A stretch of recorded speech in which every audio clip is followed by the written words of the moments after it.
Here's Cava Rigol, 1879. That's not the vintage of the wine. That's the name of the winery. It was founded in 1879. Brut. Sparkling wines. The term brut is usually the driest. You'll see demi-sec and extra dry. Those are actually not as dry as brut sparkling wine. Now, Cava is from Spain. It's their champagne, if you will.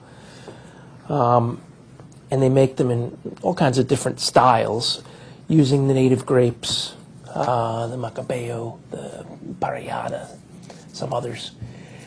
And the wines will vary in quality quite a bit from maker to maker. This one is one that really shows a lot of class. It's very tasty, and it has some extra depth and complexity that you don't often find in Cava. They make it in the traditional champagne method, which means that you have a secondary fermentation inside the bottle. So let me explain how that works. You have the still wine. It goes in the bottle. And then they actually take some yeast and some additional wine with sugar dissolved in. And they put that in the bottle, and then they cap it. And what happens is that sugar and that yeast react again and ferment again. And so what you get is teeny little bit more alcohol, but you get bubbles. And so the bubbles form in the bottle. And that's how you create the finest kind of effervescence in champagne. Inexpensive sparkling wines are often made in big tanks where they bubble in the CO2 and you get something real fizzy, soda-like. But for real fine effervescence, you use the champagne method, and that fermentation happens in the bottle. But then there's a very important step that occurs in the making of these wines, and it's the one that I feel in this case gives this wine that extra quality, is they actually let the wine then age on that yeast, on those lees as they're called, for over 9 months in the cellar.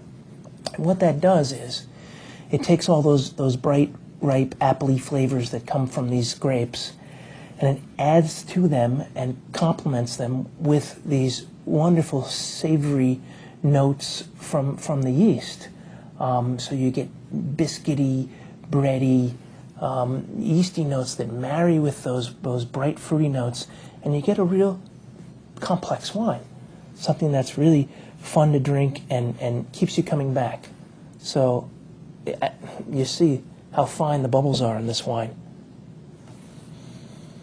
I can just feel them, and the aroma is a really nice champagne-like aroma. It's got that wonderful sort of earthy, bready overtone to this distinctively tangy, appley fruit.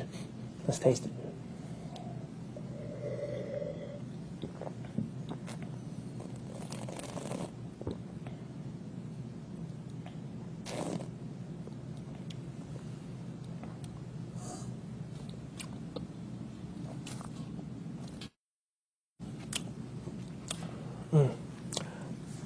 It's very dry, refreshing, very clean.